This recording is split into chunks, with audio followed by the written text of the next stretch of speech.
Hallo julle, kom ons gesels. So, iets het ek nou weer geleer. Dat, ek weet nie of julle ook so maak nie, my besem het toe nog gebreek. En ek draai toe nou die mop se stok uit om die besem te gebruik. En dan gebruik ek weer die stok om te mop. En so gebeur het toe nou dat ek nou gister ingee. En nie die mop of die besem kan ek toe nog gebruik. So, ek leer toe weer iets anders daaruit. En dit is dat, 'n mop is 'n mop. En hy het sy tools om te doen wat die mop moet doen. 'n besem is 'n besem en hy het sy tools om te doen wat 'n besem moet doen. So ja, 'n mens kan die besem soos wat ek nou gemaak het, die stok uithaal en dit gebruik vir die mop se doeleindes en vice versa. Maar daar gaan ook 'n tyd kom wat hierdie stok nie meer albei duties kan doen nie, want ja, hy doen dan nou 2 keer die werk as wat hy moet doen.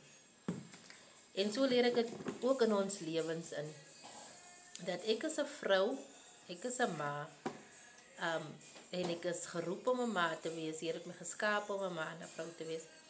Ek kan nie ook 'n man wees nie. Ek kan ook nie ook 'n pa wees nie.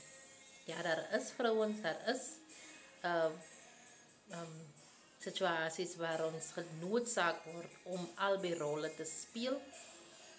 Maar dit is nie eventually hoe ons gemaak is nie. 'n vrou is gemaak om 'n vrou en 'n ma te wees.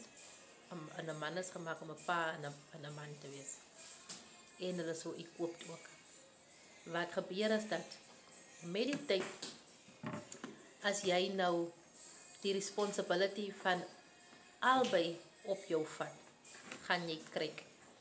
Dit sal net 'n bietjie te moeilik word en te swaar word. En op die uiteinde is jy so uitgebrand dat jy kan nie eens een van die twee doen nie. Jy kan nie eens die belangrikste rol wat er is, en dit is om jou rol te speel, te kan doen nie. So wat ek toe ook net leer gister is dat ons kan vir 'n tydjie die rol speel wat ons genoodsaak word om te speel. Maar dit is baie belangriker om die rol te speel waarvoor jy geskape is, want jy die sekere tools om dit te doen. Sodat jy nie uitgebrand word en dan glad nie eens jou eie rol kan speel nie. So ja, dit is maar wat 'n mop en 'n besem my geleer het. Maar ek kan dit ook in my eie lewe toepas. Ons kan dit in ons eie lewens toepas. Dat wees wie jy moet wees. En wanneer 'n omstandigheid jou dwing om 'n ander posisie in te neem, dat die Here jou so sal leer en sal lei en sal equip.